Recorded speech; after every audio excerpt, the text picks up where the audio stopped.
대중문화 평론가는요, 최근에 일어나고 있는 그 여러 드라마들이나 매체에 있는 것들을 통해 매체에 대해서 평론을 한 것이 있습니다. 그 중에 한창 이제 유행하고 인기 있었던 아주 자극적인 드라마가 하나 있었죠.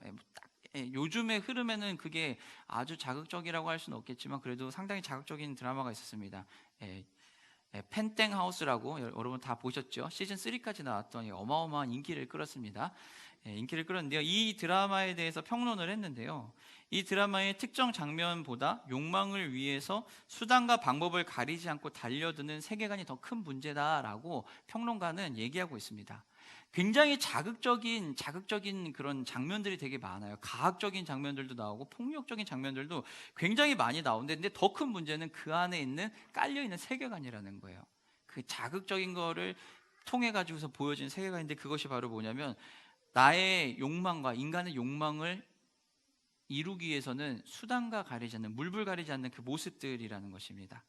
그것이 깔려있는 게 더 문제라는 거예요. 작품 전체에 어떤 범죄도 괜찮다라는 정서가 깔려있는 거예요. 나의 욕망을 해결하기 위해서는 수단과 방법을 가리지 않아야 되니까 문제가 생겨도, 범죄를 해도 그것이 걸리지 않으면 아무 문제가 안 된다라는 식으로 간다는 겁니다.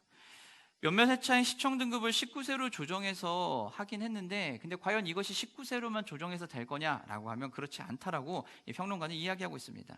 19세 등급이 하나의 마케팅 수단처럼 사용이 되는 상황에서 보다 근본적인 고민을 해야 한다라고 이야기하고 있습니다. 수위가 높은 잔인성이 내포된 대중문화는요, 자극적인 장면을 좋아하는 청소년들의 그 모방성을 자극하기가 쉽다고 합니다. 그래서 정작 청소년들의 안녕을 바란다면, 자녀들의 그런 편안함을 바란다면 단지 19금이라고 하는 걸 달 것만이 아니라 그 외에도 더 안전장치들을 해야 한다는 겁니다. 단지 그냥 시대가 그러니까, 요즘 문화가 그러니까 라고 얘기하고 치부하고 넘어갈 정도의 그렇게 쉬운 일들이 아니라는 겁니다. 모방 범죄와 같은 것들이 많이 일어난다는 거죠. 우리가 아니란 생각으로 현실을 관가해버리면 큰 문제가 벌어진다는 겁니다. 덕성여대 사회학과 교수님인 김은영 교수님은 학교 신문에서, 화부에서 글을 쓰셨는데요. 매체를 통해 쉽게 접할 수 있는 자극적이고 선정적인 요소들이 상업적으로 이용되는 하나의 상품이라고 볼 수 있다라고 지금 시대를 이야기하고 있습니다. 이어서 김 교수님은요, 자극적이고 선정적인 요소들이 인기가 많아지고 그것을 구입하는 사람들이 많기 때문에 자극적인 것들이 더 확산되는 것은 아닐까라고 생각한다라고 이야기하고 있습니다. 우리가 자극적인 사회에 지속적으로 노출이 될수록 우리 사회에서 우리는 어떤 마음이 될까요? 자극적인 것들이 점점 강해질 수밖에 없습니다. 아주 점점 강해지게 된다는 것입니다. 자극이 지속되면요, 무감각이 됩니다. 무감각이 되기 때문에 그 무감각을 이겨내기 위해서 어떻게 해요? 점점 더 센 그런 자극들이 필요하다는 겁니다. 자극적인 것만을 계속 찾다 보면은 정신적으로 공허함을 느낄 가능성이 크다라고 이야기하고 있습니다. 사랑하는 성도 여러분, 우리가 살아가고 있는 지금의 시대는요, 굉장히 자극이 강렬한 시대에 살아가고 있습니다. 심지어 요즘은 SNS가 많이 활발하게 있습니다. 인터넷 플랫폼이 많기 때문에 유튜브와 같은 여러 가지 것을 통해 접할 수 있는데, 그것들은 다 어떤 일들이 있죠? 그것들은 전부 다 아주 자극적이고 그런 뉴스가 될 만한 걸 쫓아갑니다. 최근에 어떤 한 성범죄자가, 조두순 씨가 출소했을 때 수없이 많은 유튜버들이 그 출소하는 그 앞에 가가지고서는 그거를 실시간 중계를 막 하면서 시청률을 올렸죠. 그러면서 그거를 막 광고를 하고 막 방송을 하고 합니다. 아주 자극적인 썸네일과 제목을 가지고서는, 기사 제목을 가지고서는 그렇게 달려들고 있다는 겁니다. 이 시대가 사실 그렇습니다. 드라마를 보거나 또는 여러 매체를 봤을 때 요즘 웬만한 거는 전부 다 19금이 달려있고 15세 이상도 별로 없고 전부 19세가 달려 있습니다. 이러한 문화가 우리에게 지금 너무나 쉽게, 흔하게 우리가 지금 접하는 문화입니다. 우리가 사는 삶의 자리가 아무리 자극적이고 아무리 가학적이고 선정적이라고 해도 결국 여기에서 우리가 분리돼 가지고 살 수는 없습니다. 우리가 하나님의 것을 따라간다고 해서 우리가 이 자리를 아예 벗어나 가지고선 이분법적으로 살아갈 수는 없습니다. 왜냐하면 우리가 살고 있는 이 터전 자체가, 뿌리가 이 문화 안에 있기 때문에 그래요. 그럼 우리는 이 문화 안에서 어떻게 살아가야 할까요? 이 문화 안에서 우리는 그럼 어떤 식으로 살아가야만 하는 걸까요? 우리는 이 무너진 자리들, 이 삶의 자리들을요, 다시 하나씩 하나씩 세워가고 회복해야 될 필요가 있습니다. 회복한다고 해서, 세워간다고 해서 문화를 막 확 뒤집어 엎어버리는 그런 일들을 하는 것까지는 아니에요. 그렇게까지 할 필요도 없습니다. 하지만 우리는 이 안에서 변화를 일으켜내고, 그리고 좋지 않은 문화와 하나님의 문화를 분별할 수 있어야 되고, 하나님의 문화로 그것들을 대체시킬 수 있는 것들을 찾아내야 된다는 겁니다. 자극적인 것들이 계속 공급이 된다는 것은요, 그것에 사람들이 끌리기 때문이에요. 그러면 우리는 어떻게 하면 될까요? 끌릴 수 있는 새로운 것들을 대안적인 것을 제시하면 된다는 겁니다. 자극적이고 선정적이고 가혹한 이런 문화 안에서 우리가 이런 문화는 진짜 없어져야 돼, 이 문화가 잘못됐어 라고 하는 것에서 끝나는 것이 아니라, 잘못했다고 끝나는 것이 아니라 우리가 이 안에서 변화될 것들을 꿈꾸고 같이 생각하고 그것들을 품고 걸어가면은 우리는 새롭게 시작할 수 있다는 겁니다. 오늘 본문에서 보면은요, 모세와 이스라엘 백성도 다시 한번 하나님 말씀 안에서 새로워지고 변해야 되는 상황이었습니다. 오늘 본문 직전에 무슨 일이 벌어진지 우리는 다 알고 있어요. 무슨 일이 벌어졌죠? 이스라엘 백성들이 황금 송아지를 만들어서 우상을 만들어서 만들었어요. 그래서 그 사건을 안 하나님이 모세를 내려보내시고, 그리고 모세가 그 상황을 보고서 어떻게 했죠? 언약의 두 돌판을 냅다 집어 던져서 그걸 박살이 나고, 그리고 황금송아지 다 때려 부셔가지고서는 가루를 해가지고서 이스라엘 백성 다 먹이고 주동자들을 다 죽이는 그런 일들이 벌어졌습니다. 참담하게 무너진 거예요. 하나님의 백성들의 공동체가 아주 참담하게 무너진 거예요. 언약 관계가 깨져버린 상태인 거죠. 그리고 이 언약 관계가 회복이 돼야 되는데, 이 회복을 하기 위해서 필요한 일들이 벌어지는 거예요. 모세가 깨트린 이 첫 번째 돌판이 주는 의미는 하나님과 이스라엘 관계가 박살이 나고 깨졌다라는 거예요. 언약 관계가 처참하게 물거품이 됐다는 겁니다. 두 돌판이 깨어진 것처럼 하나님과 이스라엘의 관계가 깨어졌듯이 하나님과 이스라엘 관계는 다시 한번 그것을 어떻게 해요? 회복을 해야만 하는 상황이었다라는 거예요. 하나님께서는 이스라엘 백성들의 그 모습을 아시고, 모세를 어떻게 하죠? 다시 불러들이십니다. 1절과 2절에서 하나님께서 모세에게 하신 얘기는, 올라와라, 돌판을 들고 올라와라. 그럼 내가 그 돌판에다가 처음 것과 똑같은 그 돌판에다가 처음의 내용과 똑같은 내용을 기록하겠다라고 이야기하신다는 거예요. 다시 올라와라, 그리고 거기에 기록하겠다라고 하는 것은 무엇일까요? 언약은 파괴가 되었어요. 이스라엘 백성들에 의해서 언약이 파기는 되었지만, 이스라엘 잘못을 파기는 되었지만 하나님께서 그 언약을 어떻게 해요? 다시 한번 수립하시겠다라는 거예요. 처음 판에 있던 말은, 언약이, 그 전에 있던 언약이 없어지고서는 새로운 뭔가를 하는 게 아니라 그 전에 있던 그 약속을 다시 하나님께서 만들어 주시겠다는 거고, 이 다시 만들어 주시겠다는 것은 지금까지 이스라엘에게 주셨던 그 약속들이 여전히 유효할 것이고, 하나님이 하시겠다고 한 약속을 여전히 하나님은 지키시겠다라는 것을 분명하게 보여주시는 대목이라는 거예요. 여호와께서 명령하시고 이스라엘의 모세에게 특별히 올라오라고 하신 것은요, 하나님께서 그걸 다시 하겠다라는 자신의 의지를 분명하게 보여주셨다라는 거예요. 하나님은 언약이 완전히 파기되는 걸 원치 않으셨어요. 하나님은 하나님의 백성들이 하나님 나라 안에서 잘 살기를 원하셨습니다. 그렇기 때문에 하나님은 패역한 백성임에도 불구하고 하나님이 선택하고 하나님을 택한 백성이기 때문에 그 백성을 어떻게 해요? 다시 불러들이시는 거예요. 그리고서는 그것을 다시 한번 약속을 주시고 언약을 다시 한번 재수립을 하시는 거예요. 언약은 파기한 사람에게 있어서 분명히 굉장히 큰 문제가 있어요. 그러나 언약을 파기한 사람은 누구예요? 모든 책임은 이스라엘의 백성에게 있지만 그 책임은 누가요? 하나님께서 다시 다 지시겠다는 거예요. 이것이 바로 하나님의 은혜라는 거예요. 이렇게 할 수밖에 없는 것은요, 단지 하나님의 은혜가 많으시고 이스라엘 백성이 불쌍해가지고가 아니에요. 하나님의 성품 자체가, 하나님의 성품이 그렇기 때문이고, 하나님이 이스라엘 백성, 하나님의 언약 백성을 너무 사랑하시기 때문에 그래요. 하나님의 성품은 어떠시죠? 오늘 본문에서 하나님은 스스로 이야기하시죠. 뭐라고요? 자비하시고 노하기를 더디하시고 인자와 진실이 많으신 분이다. 긍휼이 많으신 분이라고 분명하게 얘기하고 계세요. 언약 백성 앞에서 한없이 자비하신 분이라는 거예요. 언약 백성 앞에서 한없이 자비하시다는 것은 여기서 우리가 착각하면 안 돼요. 모든 언약 백성들이 모든 잘못을 해도 다 용서해 주신다가 아니에요. 죄를 짓는 것에 대해서 전부 눈 감아 주시겠다는 것이 아니라 하나님의 자비가 워낙 크다는 거예요. 그 안에는 징계도 포함이 되어 있다는 겁니다. 징계도 있고 하나님께서 벌하시는 것들도 다 존재해요. 그러나 그것들보다 더 큰 하나님의 사랑이 있고, 그리고 징계와 또 벌하시는 이 모든 것들이 다 무엇이에요? 하나님의 사랑에 근간해가지고 이루어진다라는 거예요. 하나님은 어떤 하나님이시죠? 공의의 하나님이시라는 거예요. 공의의 하나님은 하나님이 의롭게 판단해 주신다라는 건데, 이것은 공평하고 정의롭게 해결해 주실 뿐만 아니라 하나님이 누구에게 있어서 편애를 하시는 것이 아니라 온전하게 해주신다는 거예요. 그런데 그것의 기반이 어디예요? 바로 하나님의 사랑이라는 거예요. 하나님이 사랑하시기 때문에, 용서하시고, 하나님이 사랑하시기 때문에 품어주시고 결정해 주신다는 겁니다. 공의는 하나님의 또 다른 사랑의 표현이에요. 하나님은 죄를 용납하시는 분이 아니에요. 사랑하시기 때문에 그 삶을 바꿔주시겠다는 거예요. 하나님은 이스라엘 백성들이 언약 안에서 파기하면서 잘못한 게 있어요. 그래서 그것을 용서해 주셔야 돼요. 근데 용서한다라는 것이, 용서해 주신다는 단어가 나사라고 하는, 당시 쓰던 언어인 히브리어에서 나사라고 하는 단어를 쓰는데, 이 단어의 의미는 무엇이냐면 들어 올린다예요. 들어 올린다라는 겁니다. 다시 말해서 죄를 들어 올려 가지고서는, 이스라엘 백성 안에 있던 죄를 들어 올려 가지고서 어떻게 해요? 이스라엘에서 분리시키겠다는 거예요. 제거해 주시겠다는 겁니다. 그것이 바로 용서하신다는 거예요.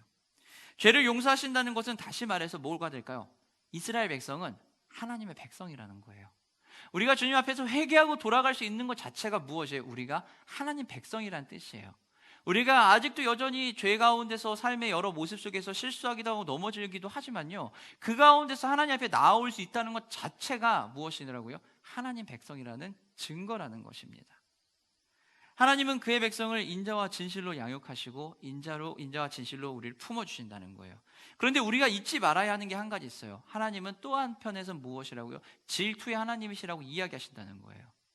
하나님은 질투의 하나님이시라고 얘기하는 건데요, 이 질투라고 하는 단어가 가진 의미는요, 당시 쓰던 의미는 어떤 거냐면 부부간에 정절이 파괴됐을 때 얘기하는 거예요.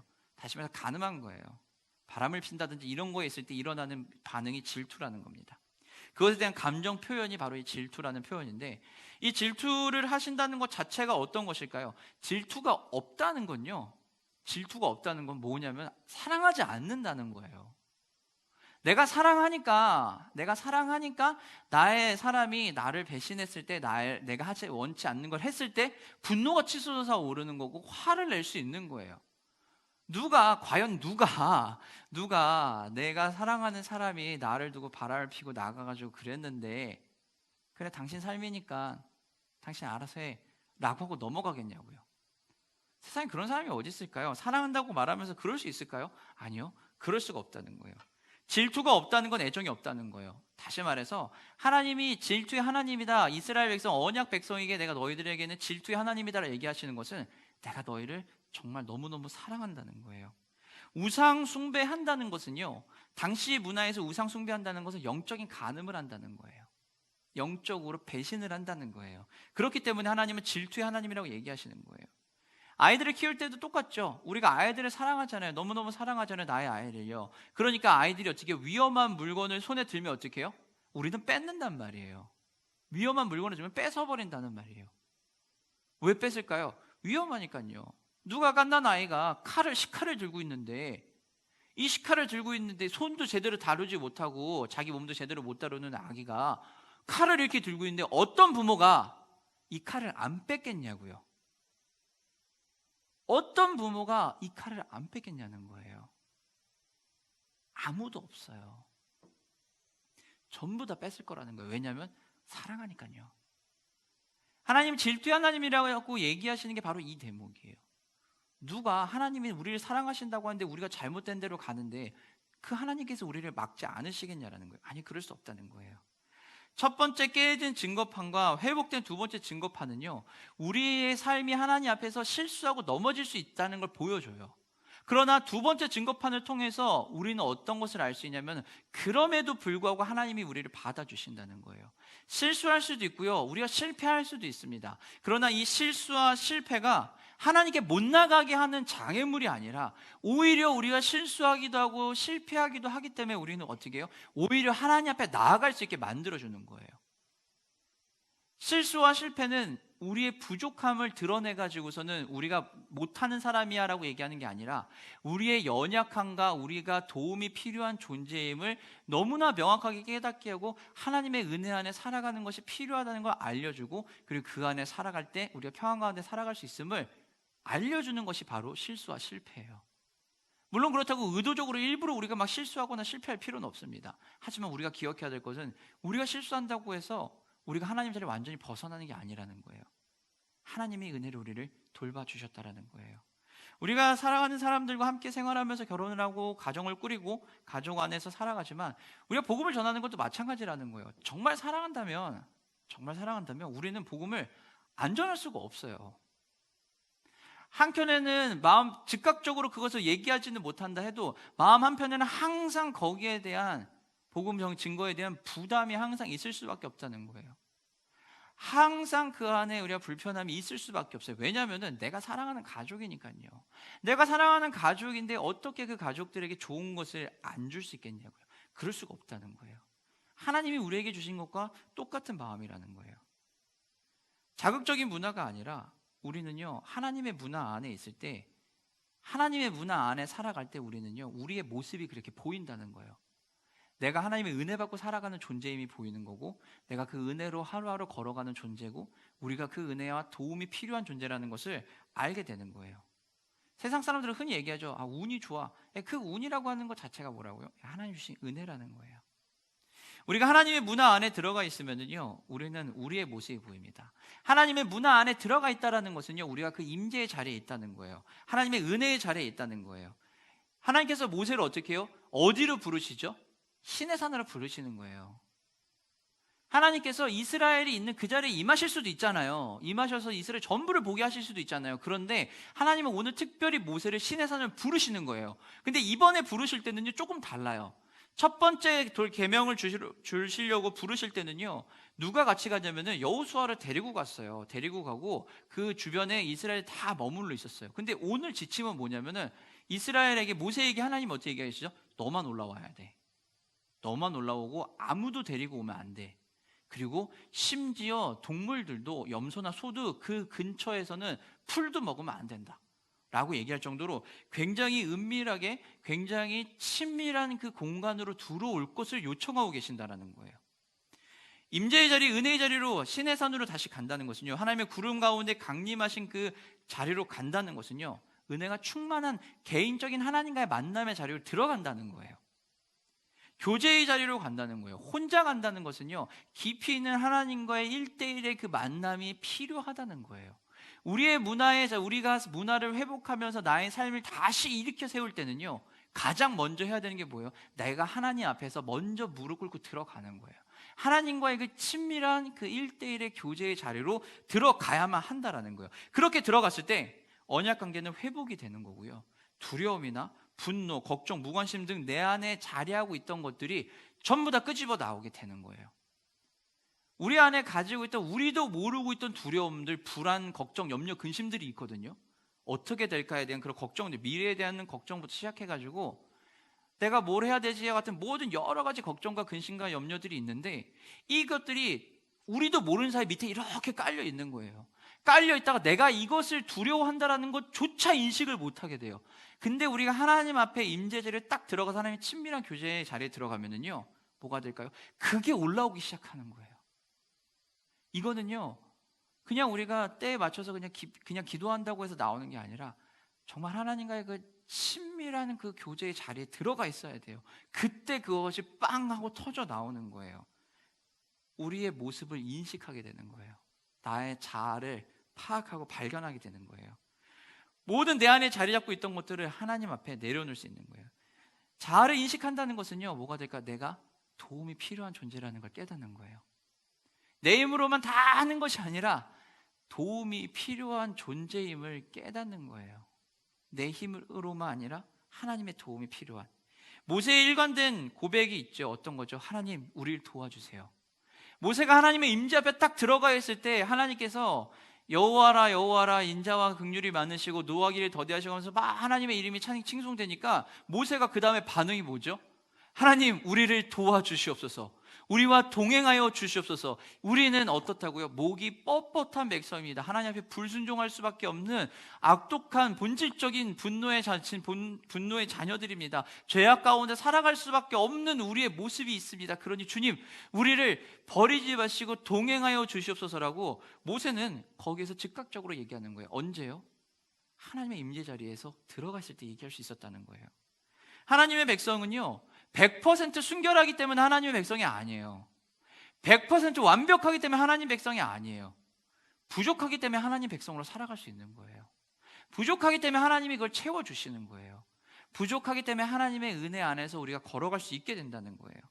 우리의 연약함에도 하나님이 우리를 채워주신다라는 거예요. 그것이 바로 우리가 하나님의 은혜 없이 사는, 우리의 노력으로만 사는 게 아니라 채워주시고 공급하시는 은혜로 살아가게 된다는 겁니다. 즉 하나님의 은혜 없이는요, 우리는 하나님과의 관계도 유지하는 게 어려워요. 그래서 우리는 하나님 앞에 끊임없이 구하는 거예요. 주님, 나를 도와주시고 나를 버리지 말아주시고 나와 함께하여 주시고 나와 동행하여 주시옵소서라고. 모세는 어떤 사람이었어요? 모세도 성정이 우리와 같은 사람이었죠. 그래서 모세도 어떤 모습을 보이죠? 임재의 자리를 벗어났을 때, 하나님의 임재의 자리를 벗어났을 때 이스라엘 백성을 딱 마주쳤을 때 어떻게 했어요? 돌판 집어 던지고 다 부시고서는 다 매겨버리고, 물 타서 매겨버리고, 칼로 다 죽이라고 그러고, 자기가 죽인 것도 아니죠. 동족 보고 죽이라고 그러죠. 이런 사람이 모세예요. 우리가 똑같이 실수할 수도 있고 넘어질 수도 있고 잔인하기도 하고 어마어마한 사람이 바로 이 모세예요. 그러나 이 모세가 하나님의 임재 앞에 들어가면 어떻게 해요? 자신의 모습이 드러나는 거예요. 어떤 필요가 있는지를 알게 되는 거예요. 그리고 구하는 거예요. 우리는 하나님의 동행하심이 필요합니다. 주님 없이는 못합니다라고 얘기하는 거예요. 다시 임재의 자리로 가야만 하는 모세는요, 중재자로서의 이스라엘과 하나님을 연결하는 이 중재자로서의 역할 또한 마찬가지로 해야 한다라는 거예요. 그러나 이 모세는 어떻게 해요? 완전하지가 않아요. 그리고 지금은 이 시대는 모세와 같은 사람이 없잖아요. 그럼 어떻게 해요? 맞아요. 그래서 우리 예수님이 이 땅에 오시고 우리가 예수님을 바라보고 가는 거예요. 우리 예수님은 우리가 굳이 모세처럼 하나님의 임재 자리에 있을 때만 하나님과의 그 중재 역할을 하시는 게 아니라 언제든지 하나님과 우리의 사이를 메꿔주신 역할을 하고요, 우리가 하나님 앞에 억지로 나가려고 하지 않아도 그 주님께서 우리에게 오셔가지고 그 일을 다 해결하신다는 거예요. 예수님을 통해서 그게 가능하다는 거예요. 하나님을 저버린 백성들을 찾으러 이 땅에 하나님이 오셨다라는 것을 분명하게 얘기하신다는 거예요. 이스라엘 백성이 대단해서 하나님 백성 된 거 아닌 거 우리는 다 알고 있어요. 그냥 하나님 택하신 거예요. 그리고 그 가운데서 연결하고 중재하기 위해서 모세에게 그 역할을 주셨던 거예요. 그리고 이 시대에, 이 깨어진 시대 가운데, 깨어진 문화 가운데 하나님이 그것을 회복하기 위해서 어떻게 해요? 우리에게 그리스도가 오신 거예요. 모세는 하나님의 임재 안에 있을 때 백성들의 문제를 주님 앞에 고백하며 은혜를 구하기도 했어요. 그런데 모세가 은혜를 벗어나면 어떻게 해요? 모세도 똑같은, 우리와 같은 성정을 지니기 때문에 분노의 모습이 튀어나온다라는 겁니다. 화를 내기도 하고 열을 내기도 한다라는 거예요. 하지만 예수님은요, 늘 우리와 동행하신다는 거예요. 내 안에 늘 동행해 주시고 내 안에서 그것을 늘 말씀하신다는 거예요. 우리는 그래서 늘 하나님 앞에 기도하며 예배하며 나아갈 수 있다는 거예요. 우리가 하나님 안에서 이러한 삶을 살아갈 때 우리는 하나님의 일하심을 보게 됩니다. 하나님의 일하신다는 건 어때요? 오늘 본문에서 보면 하나님 어떻게 얘기하시죠? 내가 약속한 것을 할 건데 그 약속을 어떻게 해요? 지금까지 듣도 보도 못한 일이고 그 일들을 어떻게 해요? 아주 놀라운 일을 해내실 거라는 거예요. 그 하나님이 역사하신다라고, 일하신다라고 할 때 일한다는 표현이 뭐냐면은 당시 쓰던 언어인 히브리어에 보면 바라라고 하는 단어를 씁니다. 이 바라라고 하는 단어는 어떤 의미를 가지고 있냐면은 하나님이 창조에 사용을 하는 그 창조의 표현을 쓸 때가 바로 이 바라를 쓰는 거예요. 행한다라는 의미를 지니고 있는데, 이 창조에 사용했던 이 모든 이 일들에 대해서, 이 일들의 의미처럼 언약 백성들을 위해서 하나님이 약속하신 것을 행하겠다는 거예요. 근데 그 하나님이 이스라엘 백성에게 약속하신 게 무엇이죠? 약속의 땅 가나안에 이끌어 주겠다라는 거예요. 약속의 땅에 들어가 그 땅에서 무엇을요? 살게 만들어 주시겠다라고 하는 것이 하나님이 이스라엘에게 주신 약속이고, 그리고 하나님이 그 일을 하시겠다고 지금 얘기하고 계시는 거예요. 이 일이 무엇이라고요? 하나님의 창조 사역의 연장선에 있다는 것을 분명하게 얘기하고 있다는 겁니다. 하나님의 가나안 정복이 다시 한번 선포가 되어지는 거예요. 가나안을 분명히, 그 땅을 내가 너희들에게 줄 것이다, 너희들은 그 땅에 살 것이다 라는 분명한 약속을 다시 한번 하신다는 거예요. 그리고 하나님께서 또 이야기하시죠. 그 안에서 내가 너희들을 보호할 것이다, 그리고 내가 너희들을 인도할 것이다. 약속의 땅으로 인도할 사람은 다른 그 무엇도 아니라 바로 나 여호와다라고 하나님께서 이야기하고 계신다는 겁니다.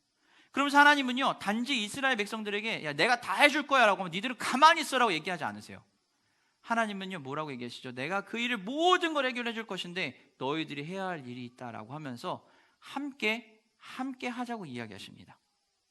하나님이 언약 백성과 함께 일하시겠다고 하면서 삶의 대원칙과 세세한 세부 지침들을 주셨다라는 거예요. 모세가 하나님의 은혜 안의 자리에서 있으면서 하나님은 그 약속을 주셨어요. 우리도 또한 마찬가지로 하나님의 은혜의 자리 안에 있으면요, 우리의 삶의 대원칙과 지침들이 우리가 알 수 있다라는 거예요. 이스라엘 백성에게, 언약 백성에게 준 대원칙은 무엇일까요? 그 대원칙은 가나안 족속과 섞이지 말라는 거예요. 가나안의 문화와 섞이지 말라는 거예요. 가나안 족속과 언약도 맺지 말고 그 문화에 들어가지도 말라는 거예요. 왜냐하면은요, 그 문화가 잔인하고 자극적이고 또는 아주 선정적인 문화이기 때문에, 아주 가증한 문화이기 때문에 융화가 되기 쉽다는 거예요. 그래서 어떻게 해요? 맺지 말라는 거예요, 관계를요.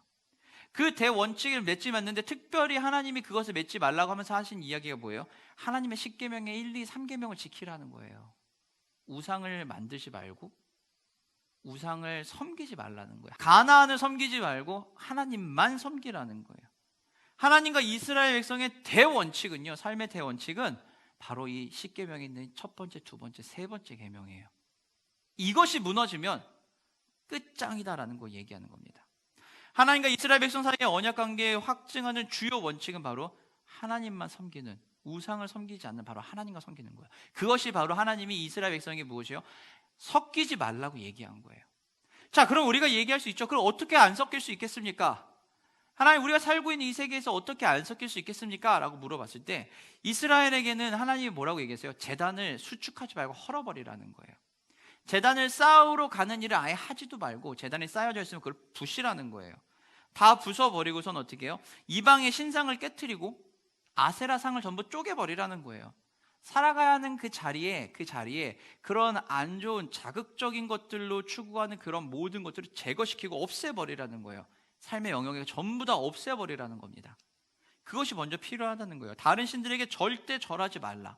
깨부셔라, 헐어라, 깨트려라, 절하지 말라. 아주 구체적이고 아주 실제적인 방안으로 그들에게 이야기하고 있다는 거예요. 하나님은 분명히 이스라엘 백성에게, 이스라엘에게 어떻게 해요? 언약을 다 주셨죠. 그리고 가나안으로 이끌어 주시고 가나안 정복을 할 수 있게 해주시고 가나안 정복 전쟁을 끝까지 하라고 얘기했어요. 그러면서 땅을 분배를 해주시면서 그 분배된 영역들에 대해서 서로가 힘을 모아가지고 정복하라고 이야기를 했습니다. 그런데 이스라엘 역사에 있어서 이스라엘 땅이 여호수아 세대에 있어서 어떻게 됐죠? 정복이 됐나요? 정복이 안 돼요. 정복이 안 돼요. 왜 정복이 안 될까요? 그 지역에 들어가 사는 사람들이 어떻게 해요? 이스라엘 지파들이 그 지역 사람들과 하나가 되어가지고 살아가게 돼요. 같이 만나가지고 같이 결혼하고 같이 문화를 교류하는 거예요. 그러면서 어떻게 해요? 그들의 문화를 흡수하기 시작하는 거예요. 흡수하기 시작하면서 문화가 변질되기 시작했다는 겁니다. 그래서 어떻게 해요? 이스라엘이 결국 정복을 못하는 거예요. 사랑하는 성도 여러분, 구체적인 그런 삶의 방향성과 실천 방안을 알려주신 분이 바로 하나님이에요. 그 우리는 이제 이 안에서 어떻게 해야 될까요? 모르면 물어보면 됩니다. 교육청과 함께 연계한 사업을 하게 되면은요, 여러 가지 것들을 이제 하게 되는데요. 저에게 있어서 그것이 조금 어려웠던 부분이 뭐냐면, 이 교육청에서 요구하는 정산하거나 뭐 이렇게 마무리할 때 하는 그 양식들이 존재합니다. 처음에 할 때는 모르니까 그냥 다 배웠습니다. 첫 번째 사업을 할 때는 모르니까 다 배워가지고 그 양식대로 쭉 했어요. 제가 착각을 한 게 있었어요. 뭐가 있냐면, 모든 교육청과 모든 이런 정부기관이라는 사업이 다 똑같은 양식을 쓴다라고 착각을 했어요. 그 두 번째 이제 다시 이제 작은 도서관 사업을 하는데 정산을 이제 또 그 전에 배웠던 거 그대로 제가 그대로 했죠. 아주 잘했어요. 복사 다 뜨고 막 형광펜으로 다 칠하고 영수증 전부 다 하고 통장 사본에 다 칠하고 순서대로 착착착착착 사업별 비목별로 착착착착착 다 했단 말이에요. 그리고 제출을 딱 했더니 연락이 왔어요. 이런 식으로 하면 안 된다고. 그럼 어떻게 합니까? 라고 물어봤더니 날짜별로 정리를 해야 된다는 거예요. 그럼 사업 비목은 어떻게 하냐고 하니까 그거는 그거대로 정리하는 게 아니라 날짜 순으로 해야 된다는 거예요. 그래가지고서는 다시 통장을 복사를 하고 영수증을 다시 날짜별로 다시 정리를 하고 하면서, 그나마 다행이에요. 액수가 작은 사업이었기 때문에 영수증 몇 개 안 됐거든요. 다시 그걸 다 했어요. 처음에 너무 그것이 어이가 없었어요. 아니, 사업 비목이 있는데 이 사업대로 정리를 해서 이 사업 안에 날짜별로 정리하는 게 맞는 거 아니야? 나는 그게 맞는 것 같은데 라고 했는데, 그쪽에서는 얘기한 게 아니라고. 여기에서 정리하는 방법은 날짜 순으로 그걸 해야 된다는 거예요. 처음에 너무 당황했지만요, 어떻게 해요? 그게 방침이라는데. 그래서 그대로 해주면 되는 거예요. 아무리 내가 옳다고 해도, 내가 하는 방법이 맞는 것처럼 보이고 내가 하는 방법이 아주 좋은 것처럼 보인다 해도, 원칙과 그 하는 구체적인 방안대로 해야 되는 것이 있으면 그대로 해주면 되는 겁니다. 하나님이 우리에게 주셨던 것도 똑같아요. 그런 대원칙과 실천 방안을 주셨어요. 그러면 그것을 어떻게 해요? 우리가 행해 나가면 되는 거예요. 대원칙은 뭐라고요? 10계명 1, 2, 3계명이 무엇이요? 하나님만 섬기고 우상을 섬기지 말라는 거예요. 우리가 이것을 일단 지키면은요, 그 다음에 세부적인 것들은 나오게 된다는 거예요. 우리 안에 놓여 있는, 우리의 상황에 직면해 있는 그 모든 것들을 없애야 된다는 거예요. 어떤 상황에 직면했을 때 무엇을 하는지 모를 때가 있어요. 분별이 어려울 때가 있습니다. 그 분별이 어려울 때 어떻게 해요? 우리가 주님 앞에 기도하며 나아가는 거예요. 지침이 내려오면 해결할 수 있어요. 어떤 업무를 할 때 특별히 그래요. 지침이 오면은 그 일을 다 해결할 수 있습니다. 이방 족속과 언약을 맺지 말아라. 이것이 바로 뭐예요? 그들에게 준 첫 번째 지침이에요.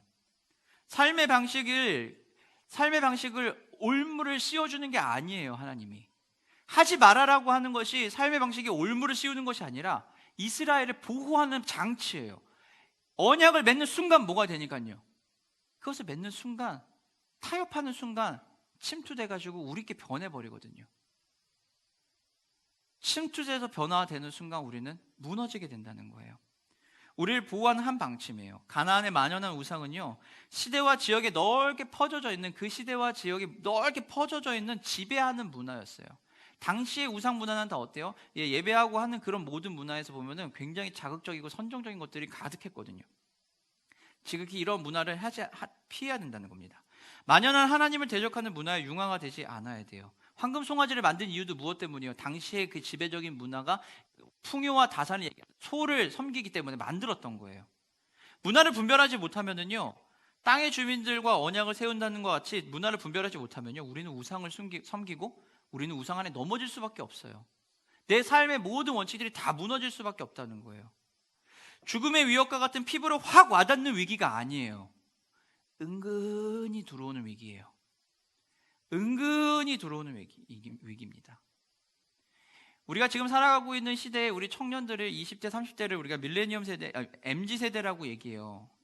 MZ세대로 얘기하는데, MZ세대들이 가진 여러 가지 특징들이 있거든요. 그 중에 한 가지가 뭐냐면요, 외로운 건 싫지만 혼자는 있고 싶어요 라는 거예요. 깊은 관계보다는 조금 느슨하고 그런 관계를 원한다고 합니다. 나만의 공간, 취미도 즐기고 싶지만 고독하고 싶지는 않다라는 거예요. 그래서 이들에게는 뭐가 있죠? 혼밥하는 것도 충분히 그렇게 하고요, 또 셀프 인테리어, 그리고 셀프 웨딩과 같은 자기 중심적인 것들을 굉장히 많이 합니다. 이런 세대들이 또 다른 호칭인데, 어떤 호칭이 있냐면요, 바로 디지털 네이티브 세대라고도 불려진다고 합니다. 이 디지털 네이티브 세대들은 어떤 거냐면요, 손에서 항시 핸드폰이 떨어지지가 않는 세대죠. 지금 우리 10대 아이들, 20대들이 가지고 있는 그런 특징인데요, 태어날 때부터 핸드폰이 손에 있는 거야. 아기 때부터 핸드폰을 가지고 있으니까 얘네들에게는 이 디지털 기계가 삶의 일부와 같은, 신체 일부와 같은 그런 느낌을 주는 거예요. 이들에게 있어서 이 디지털 네이티브 세대들의 특징은 무엇이 있냐면요, 내 삶의 주인공은 누굴까요? 나라는 겁니다. 내 삶의 주인공이 나라는 거예요. 모든 것이 나의 필요에 따라서 해야 되고요, 스마트폰으로 상품과 서비스를 소비하는 디지털 네이티브에게 있어서는요, 지금까지 생소했던 그런 혼자 하는 것이 아주 익숙하고 너무 편안하다는 거예요. 그리고 모든 문화가 양산이 되는데 그 문화의 중심에 누가요? 내가 있어야 돼요. 자극적인 것을 얻는 것도 나를 위해서 얻는 거고요, 더 자극적인 것들에 들어가는 것도 무엇이요? 나의 유익과 나의 만족을 위해서 들어가게 된다는 거예요. 스마트폰을 통해서 언제든지 쌍방울 소통을 이룰 수 있기 때문에 소통 방식 자체가 굉장히 자유로워요. 그렇기 때문에 언제든지 차단할 수가 있어요. 언제요? 나에게 방해를 줄 때요. 언제든지 차단할 수 있고 언제든지 들어갈 수가 있어요. 왜냐하면 내가 중요하니까요. 굉장히 자기 중심적입니다. 좋게 얘기하면 수평적이에요. 그리고 개인의 개성을 존중해 주는 거예요. 하지만 다시 얘기하면요, 굉장히 자기 중심적입니다. 기존의 사회적 이슈가 대부분 오프라인을 통해 이루어졌다면 최근에는요 SNS, 줌과 같은 미디어, 온라인을 통해서 빠르게 확산되고 퍼지고 있다는 거예요. 이러한 문화의 특징은 자극적인 것이 드러날 수밖에 없어요. 왜냐하면 자기 중심적이기 때문에 그래요. 내가 제일 중요해요. 내 거, 나를 위해서 뭐든지 해요. 나의 욕망과 나의 성공을 위해서 모든 걸 다 던질 수 있는 거예요. 10대 아이들에게 물어보죠. 10억을 준다면 교도소에 갈 수 있니? 라고 했을 때 아이들의 대답은요, 간다예요. 1년만 교도소 갔다 오면 10억을 줄게. 그러면은 어떡할래? 라고 하면 대부분의 아이들이 간다예요. 왜 그럴까요? 그것이 잘못됐다, 옳다 그러다가 아니에요. 10억이 생기면 내 삶이 변할 거, 나에게 유익하다예요. 이게 더 큰 거예요. 지금 시대에 살고 있는 사람들의 문화가 그래요. 내 삶의 통제권이요, 나에게 있어야만 되는 거예요. 하나님께 주는 게 중요한 게 아니에요. 내 삶의 통제권이 나한테 있어야 돼요. 하나님도 내 삶에서 통제를 하시는 게 아니라 하나님도 내 삶에 내가 통제를 해야 돼요. 하나님이 드러나는 것은요, 나의 삶에 유익하기 때문에 드러나야 되는 거예요. 내 삶이 하나님을 드러내기 위해 사는 게 아니에요. 내 삶에서 하나님이 드러나는 건 나를 위해서라는 거예요. 하나님이 드러나시고 하나님이 다스리실 때 우리의 삶이 주체적이고 더 자유롭고 더 자기에게 유익하게 간다라는 것이 생각이 안 드는 거예요. 그러나 하나님은 우리에게 얘기하시는 거죠. 진정한 행복과 진정한 삶의 평안함은 어디에서 온다고요? 하나님의 보호하심 안에 있을 때 된다는 거예요. 뭐든지 문을 다 열어놓고 소통하고서는 다 융화가 된다고 해서 해결된다는 게 아니에요. 하나님은 하나님의 백성들이 행복하기를 원하시죠. 그렇기 때문에 하나님은 하나님의 백성들이 원하는 모든 걸 하게 해주실까요? 아니요. 하나님은 하나님의 백성들이 행복하기를 원하시기 때문에 하지 말라고도 얘기하시는 거예요. 내가 행복하길 원하니, 내가 편안하길 원하니, 나는 이것도 하고 저것도 하고 이거는 지금 안 할래요, 이게 아니라 하나님이 내가 행복하길 원하시기 때문에 하나님은 이것은 하지 말라고 얘기를 하셨구나가 되는 거예요. 내가 진짜 행복할 수 있는 길, 그 길이니까요. 그럼 하나님의 백성이 우리가 행복하면은 어떻게 해야 될까요? 하나님이 원하시는 일들, 하나님 우리에게 주신 지침들을 따라가야 돼요. 각자의 삶의 자리에서 대원칙인 하나님만 섬기고 우상을 섬기지 않는다라고 하는 이 대원칙을 위에 딱 세워놨으면은 이제 내가 살아가고 있는 삶의 지침에서, 삶의 현장에서 세부적인 지침들을 하나님 앞에서 같이 이야기하고 가야 한다라는 거예요. 이스라엘 백성들이 자기 중심성은요, 자신을 보호하고 자신들의 필요를 채우는 분으로 하나님을 인식했을 뿐이에요. 그렇기 때문에 언제든지 무너질 수 있었어요. 그런데 모세는 그 모습을 알기 때문에 하나님께 고백하고 도움을 요청하는 거예요. 뭐라고요? 우리와 함께하여 주시옵소서라고요. 사랑하는 성도 여러분, 우리가 지금 살아가고 있는 삶의 시대가 이런 시대예요.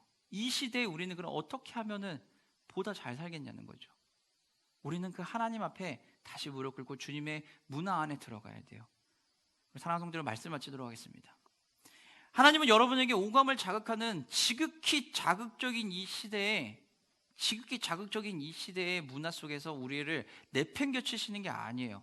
이 시대 안에서 하나님은 우리가 잘 살아갈 수 있도록 우리에게 지침을 주십니다. 모세를 다시 부르셔서 약속의 계명을 주신 것처럼 우리의 삶에서도 하나님은 다시 한번 그것들을 회복시켜 주시는 거예요. 언약의 재수립을 하면서 하나님의 언약 백성의 삶의 대원칙과 실천 방안을 주셨던 것처럼, 아주 조심스럽게 세세한 지침을 주셨던 것처럼 우리의 삶에서도 똑같이 그 세세한 지침들을 하나님 주신다는 거예요. 하나님은 모세를 다시 부르셔서 언약 백성들의 삶의 대원칙과 실천 방안, 그리고 조심해야 할 것들을 주시고, 그리고 그것을 기억하게 하십니다. 그리고 그것을 기억할 수 있도록 무엇을요? 하나님이 어떤 분이신지에 대해서 계속해서 상기시켜 주십니다. 그러면서 이야기하십니다. 하나님께서 해결해 주시고 하나님께서 채워 주실 거라고요. 그리고 주님께서 그 일들을 감당하시기 때문에 우리는 그 안에서 거한다면 우리는 살아갈 수 있다는 거예요. 여러분의 삶에 하나님 주신 세밀한 세부 지침들은 어떤 것들이 있습니까? 하나님께서 여러분의 개인의 삶에서 주셨던 세밀한 그 지침들, 아주 그 세밀한 지침들, 그 지침들을 여러분 원칙으로 삼고 살아가셔야 합니다. 내가 그 원칙이 깨어지는 순간, 내 원칙이 깨어지는 순간 우리 안에 쌓여져 있던, 꺼내기 싫어서 꽁꽁 숨겨놓으려고 했던 그 것들이 우리의 마음속에 다시 한번 침투하고 침범해서 우리를 무너뜨리려고 한다는 것입니다. 사랑하는 성도 여러분, 기억하십시오. 자극적인 문화와 이 세상의 문화 속에서 우리가 안전하고 하나님 안에 살아가는 방법은요, 하나님 나라의 문화로 그 문화 안에서 살아가야 되는 것입니다. 그렇게 했을 때 하나님의 도우심 안에서 우리가 살아갈 때 이 문화 안에서 우리를 둘러싸고 있는 이